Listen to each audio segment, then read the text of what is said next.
he lived there at the house, and I just accepted the fact that we were going to get married. So when he asked me, he said I asked him if he married, oh, that was it. He had told me this story about his sister who had been given a ring, and she thought it was an engagement ring. And it was a ring out of Jack in the Box, popcorn, you know. And he thought that was so funny, you know. Well, the night he gave me the ring, I don't know what a diamond really is. So I didn't know if he was kidding or not. So that's why I, you know, said, you know, what I did is I asked him, is this really an engagement ring? And we're really going to get married. So anyway, we planned our marriage, and it was sad that we didn't get any pictures. I always felt really bad about that. My aunt made my trousseau. She made me a suit and a couple of dresses, and she also made my wedding dress. And we did ride the bus to Salt Lake, and I had a little hat on, and I remember thinking, this really seems kind of silly. Riding the bus up, going to the temple, we spent, you know, a good part of the day there. Pardon me. And while we were there, the one that spoke to us was President Joseph Fielding Smith. And he lectured all the women, the girls in the audience, because they had these long trains. And he said, you know, he was just, he was so straight. I felt so bad. Luckily, I didn't have a long train, but it made me feel bad for everybody there. It was kind of like being in a classroom and being scolded by the teacher. And I did feel bad about that, but I remember those women. They were marvelous in the way they could swing those trains around and pull them up and just make them look beautiful. So the women in the rooms, you know, where the bridal room, they always made the women look just beautiful. And of course, I was very nervous, and I remember after we had gone through the certain part of it, and we were sitting in the celestial room together, waiting to be sealed. We were sitting on a little bench that goes like this, so that he was sitting here and I was sitting here. And I remember Daddy said something that struck me so funny, and I got the giggles. Of course, I was nervous, you know. And then he got the giggles. And we sat there and we were trying to be dignified and lovely, and, you know, and we were just laughing so hard. I remember it was very hard to stop. Then we went in, and Harold B. Lee performed the marriage, and it was very, very nice. There was only Mother and Aunt Maud. Scott and I were there. I guess his mother was there. Maybe his mother was there. I can't remember her being there, but she probably was. But he said, he reminded us that we should always think of each other as sweethearts. We should always be thoughtful of one another. And he just said some very sweet, sweet things. And I've always remembered that he was just so kind and loving, and it was a very nice ceremony. So he kind of made up for what Joseph Fielding Smith had scared me. And I think of it now, and I've read a lot about President Smith, and I have a different opinion of him than I did then, but I was just scared. Anyway, that was our wedding day. Then we got on that little bus and drove right back down again, and I forgot my packet there. I guess somebody else's. I don't even know what happened. I guess we got it back. Yeah, I'd left it there. It was a borrowed one. I'd left it at the temple. So it was a hectic day. I was very tired. And then Beverly, thinking it was so funny, Scott's niece, who was near my age, she and Elaine had short sheeted the beds and put rice in everything. In the beds, in the drawers, all over the bedroom. And I thought, I am going to have to clean up this mess. So that was a kind of a shocker. They were just being fun.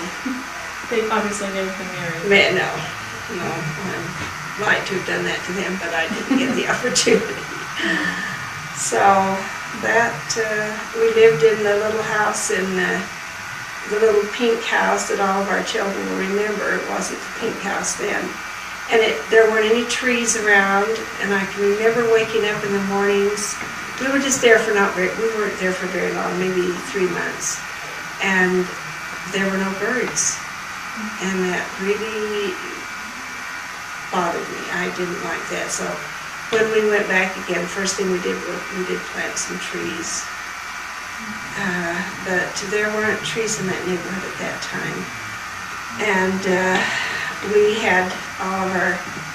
had bought this bedroom set, and with it came a lamp. They threw in the lamp and I remember the lamp and a little chest of drawers or something. Anyway, there was something else. They threw in a couple of things that we were thrilled to death with. We thought that was great. That was our first real furniture, and it was our only real furniture for many, many, many years. And then we got used furniture, used it. And then we finally even sold that. It was a blonde bedroom set.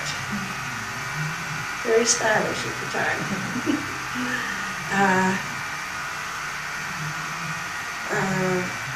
We had the weekend off, and that's all we had, and then we went back to work. And I was really nervous about even asking for any time off at all. I had worked there. I'd worked up in personnel for 3 months before I got married, and then we worked out metallurgical, I did.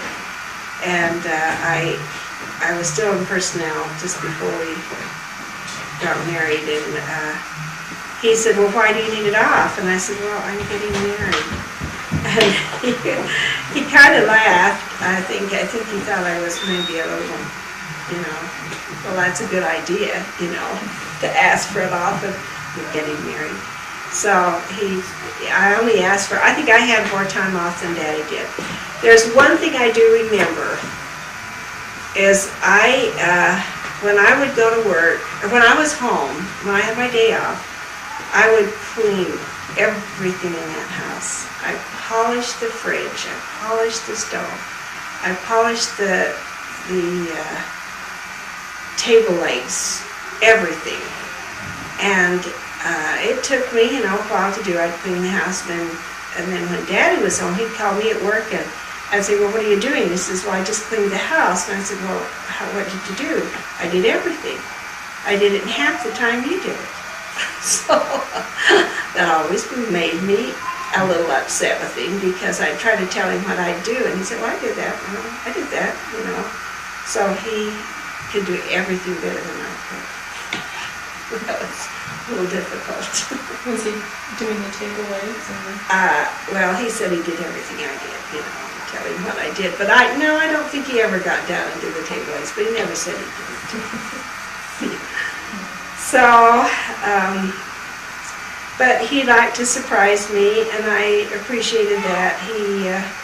He had a sister, or a cousin that owned a shop downtown that had jewelry, sold jewelry, and at that time copper jewelry was in, very stylish. And I remember we went out to a dance, and he surprised me with giving me the jewelry that went with what I was wearing, and that was great. Daddy always liked to buy me things, because he liked to see me get excited. because he never showed any excitement. I don't think anyone in his family showed a lot of excitement. So, because I did, he enjoyed giving. So, that was nice. I can't think of anything more. Well, the kids wanted, Sandy wanted the kids to be able to know the romance. Do you remember any romance? Other than him giving you the jewelry and...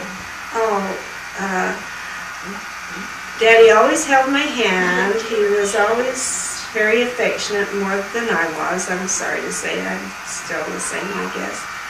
But Daddy was a lot more romantic than I was in that sense. And I remember he gave me the ring when we were first married. I paid $10 for his ring. I remember that. And that was quite a bit. But it was just a plain gold band. And that seemed proper, and so that's what I gave him. I still don't know how it cost him to buy mine. But I lost one of the diamonds out of it. And so one day he surprised me with a new set of diamonds. And he was really excited to give it to me. And it was wonderful. So he did a lot more of that than I did. And I think I was kind of a silly, giggly girl in those days, but I still knew what I wanted. I had my sights high enough that I knew those guys that I went with in those days, I would never have married. There was only one other fellow that I went with that I thought was marriage material. Other than that, they were either too young or too just not what I wanted for the father of my children. What were the characteristics that you specifically liked about him? He was tall. I will have to tell you, I do remember that he sent a letter home when he was in the service. And he... It's not recorded? We thought you had. Yeah, I thought you I had. tested it out. Well, anyway, he sent a picture, and I just thought he was, really handsome. And and then when he was on his mission, one thing I remember about, he sent some snapshots home. This shows you how deep I was. I really liked, he was standing in front of the temple. And sitting on the steps. Yeah, that's what it was. He was sitting on the steps. And I liked the shoes he was wearing. The main thing I saw in that picture is I thought, oh, good, he's got good taste. I like those shoes.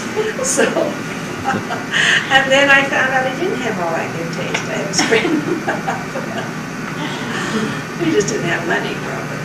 But anyway, that's how deep I was.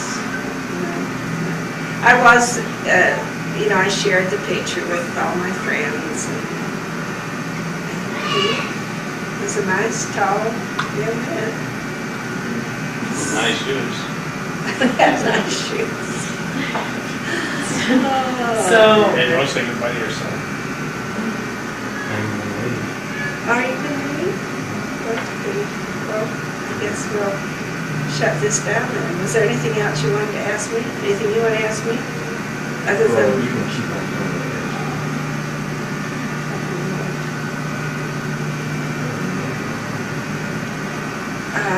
Well, anyway.